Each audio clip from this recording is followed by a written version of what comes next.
Okay, here we have a problem in Math 120. This is 6.5, number 19. An engineer is going to redesign an ejection seat for an airplane. The seat was designed for pilots weighing between 130 and 171 pounds. The new population of pilots has normally distributed weights with a mean of 137 and a standard deviation of 30.2. A. If the pilot is randomly selected, find the probability that his weight will be between 130 and 171 pounds. B. If 38 different pilots are randomly selected, find the probability that their mean weight is between 130 and 171 pounds. And then C. When redesigning the ejection seat, which probability is more relevant? Well, the first thing you do on these problems is draw a picture. And I say that in class all the time, as well as one-on-one. Let me zoom out a little bit so we can see the paper.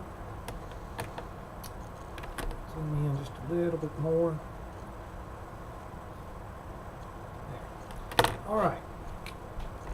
I'm going to draw a graph here, and we know that the mean is 137 pounds, and we're going to add 30.2. So just take your calculator and add those up for your standard deviations. We got 137 plus 30.2, and of course that's 167.2. And add 30 to that, that's 197.2 or 197.4. I'm not really worried about the decimals because we're just trying to find the standard deviations, so it's not that big of a deal. But just for instructional purposes, we'll do it 137 minus 30.2. That gives us 106.8. And then minus 30.2. That gives us 76.6. Now, they're wanting to know if there is a pilot picked out, what's the probability of him being between 130 pounds, which is right in here, and 171 pounds, which is right in here. They want to know this probability. Well, they've given us enough information to find a z-score, so let's go ahead and find a z-score for both sides. So that would be a z-score here, be negative, would be 130 minus 137 over the standard deviation, which is 30.2. And that's going to be that score right there. And then this score is going to be 171 minus 137 over 30.2. So when you put that in the calculator, on the left hand side, that's 130 minus 137, and that's divided by 30.2. That gives us negative 0.23. And that's right. We know that's right because it's to the left of our zero line right there. So it's a little bit to the left of it, so that way it would be a negative. On the other side, we have 171 minus 137, and divide that by 30.2, and I get 1.13. And again, that is correct because this is to the right of our zero line, is to the right of 1, so that would be right. This is 1 right here, this is 2 standard deviations. So it's a little bit to the right, so that would be correct also. So now we go to our table, in the A2 table, and we look up those scores. One is positive, one is negative. So I pull up my handy dandy z-score. This is negative z-score. And we need a negative z-score of 0.23. So that'd be 0.2. And then count over 0, 1, 2, 3. I get 0.4090. So our small is I done forgot it. That'd be negative 0.234090, 0.4090, and our big, which is right over here, at 1.13, pull up our positive z-score, and that's 1.13, 1.10, 1.12, 1.12, 1.13 is 0.8708, 0.8708. So we subtract the smaller from the largest, and that would be 0.8708 minus 0.4090. That'll give us an 8, that'll give us a 1, that'll give us a 6, and that'll give us a 4. So 0.4618 is part A. So you got a 46% chance for part A. And B says, what if you have 38 pilots, and what would be the probability that they fall between 137 and 171?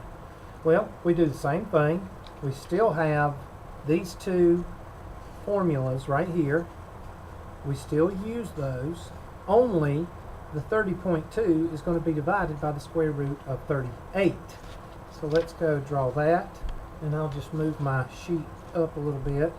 130 minus 137 over 30.2 divided by the square root of 38.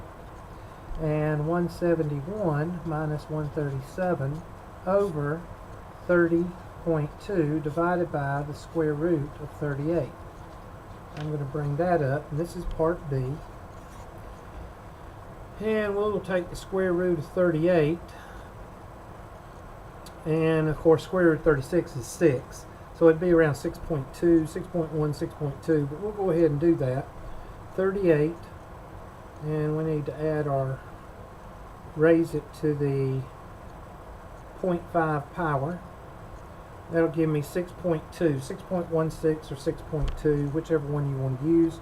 So 130 minus 137 over 30.2 divided by, I'm going to use 6.16.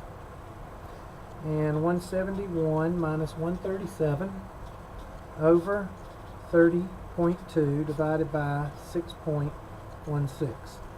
So 30.2 divided by 6.16, and I get 4.9.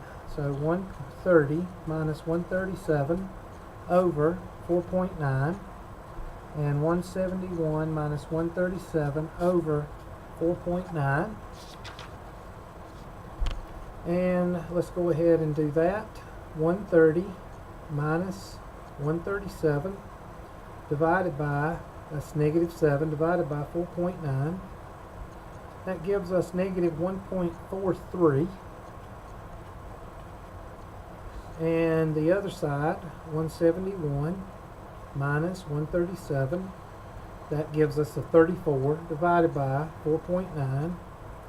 That gives us 6.94.